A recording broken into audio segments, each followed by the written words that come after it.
Oi, pessoal, tudo bem com vocês?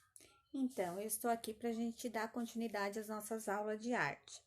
E em nome também da professora Tati. Gostaria de dizer que quando a gente manda alguma pergunta para vocês, a gente espera que vocês leiam o texto, né? E respondam de acordo com a pergunta que a gente faz. Por quê? Porque as perguntas elas são reflexivas, então vocês têm que dar uma pensadinha, dar uma pesquisadinha, observar bem a pergunta, o que tá pedindo ali.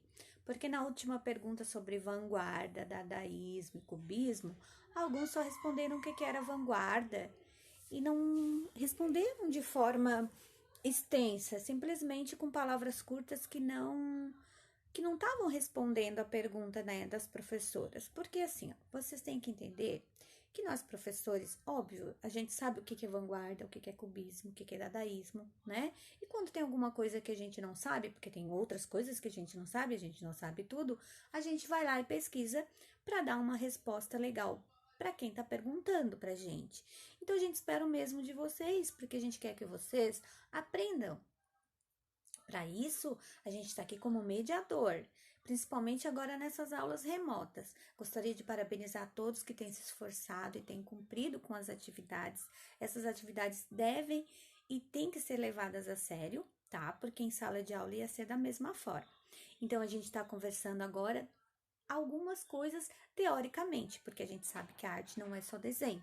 A arte, ela também reflete a cultura de um povo, a cultura de um lugar. É através da arte que a gente conhece algumas histórias. Imagina vocês, né? Se a gente não conhecer a história de um povo, a gente não entende aquela arte, principalmente a arte contemporânea, a arte atual. Se a gente não entender o contexto dela, o que está acontecendo naquele momento, a gente não entende aquela obra. Eu vou citar para vocês aqui, vai ficar um pouquinho longo, não estava no roteiro, mas aproveitando, né, esse momento que a gente está vivendo, eu acho que foi semana passada ou na outra, agora eu não me recordo. Eu acredito que vocês tenham visto aí na mídia uma senhora que comprou uma obra do Romero Brito e foi lá na galeria dele, parece que alguns anos atrás, e quebrou aquela obra artística, digamos assim.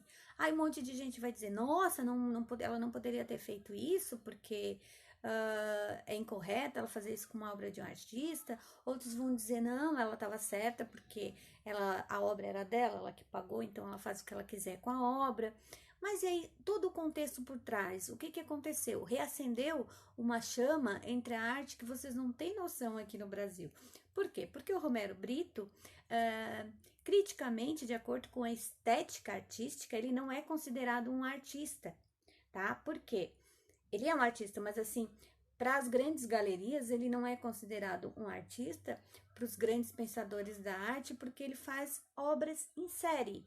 Ele utiliza a produção artística dele para fazer grandes vendas. Então, ele faz um movimento, né? Vocês viram que aquela cerâmica custava muito cara. Obras de arte são caras, né? Porque elas têm um valor histórico. Mas, nesse caso, no caso do artista Romero Brito, ele é muito criticado. Por quê? Porque as obras deles, elas são muito iguais, elas são muito seriadas. Ele é como se fosse simplesmente uma estamparia. Então, é uma produção em série. Então, acaba perdendo o valor artístico. Não sei se vocês estão entendendo. Ela perde o valor artístico da obra, porque a obra de arte ela tem que ser única, ela tem que ter um conceito histórico, ela tem que ter uma unicidade, tá? E no caso do Romero Brito, a gente estuda muito que ele faz apenas para ganhar dinheiro. Tá certo, tá errado? Bom, daí cada um tem a sua opinião, tá? Mas enfim, por isso que a gente tem que conhecer arte e entender o contexto das coisas que acontecem. Então, quando a gente faz algumas perguntas para vocês, é para vocês refletirem e pensarem num todo, porque a arte não serve apenas para a gente desenhar, mas sim para a gente pensar, principalmente a arte contemporânea, que é a arte que nós vamos estudar a partir de agora, que vocês já começaram a ver, né, sobre as vanguardas. Então, vocês têm que compreender que a arte contemporânea é uma arte de ruptura, a partir da arte de vanguarda. É uma arte para a gente pensar, para a gente refletir. Não é uma arte pronta e feita para você só olhar lá e dizer eu gosto ou não gosto, porque tem a cor azul e verde, porque está desenhado um coraçãozinho e um beijo que eu gosto. é uma arte para a gente pensar. Então, vou dar continuidade aqui. Era um desabafo também, mas eu acredito que vocês vão aprender bastante com essa fala.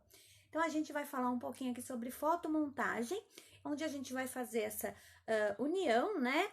Unir sobre o dadaísmo e a arte contemporânea. Porque o que acontece aqui, ó, que tem ali no livro de vocês? Deixa eu ver se eu consigo abrir aqui a foto. Pera lá, deixa eu ver aqui onde é que eu coloquei a foto. Aqui, ó. Então, tem duas imagens lá. Tem essa obra aqui, tá?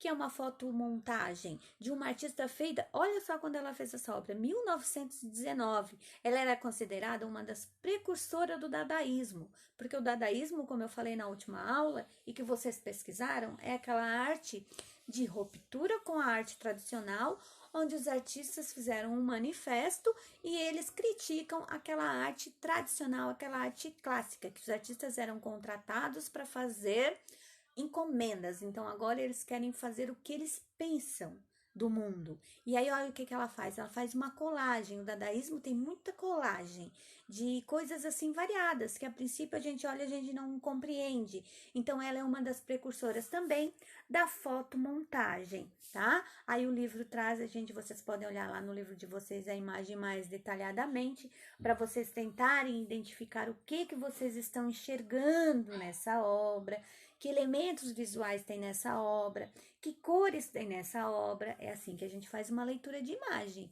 Ó, tem letras, o que ela colou aqui? O que será que tem? Aqui, um rosto, uma roda.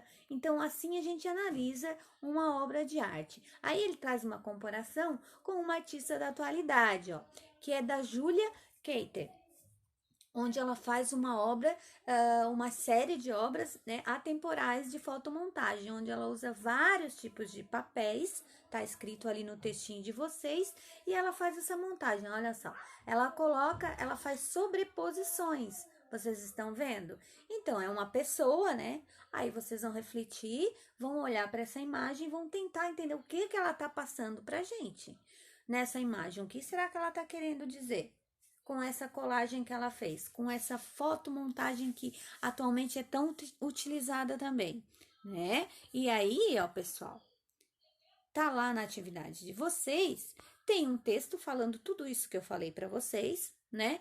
E uma pergunta de reflexão que eu tenho certeza que vocês vão responder, ó, joinha, né? Que é o seguinte, que vocês vão observar as duas montagens e vocês vão comparar uma com a outra e vocês vão dizer o que vocês conseguem ver nessas composições de diferente ou de iguais. O que essas imagens trazem para a imaginação de vocês?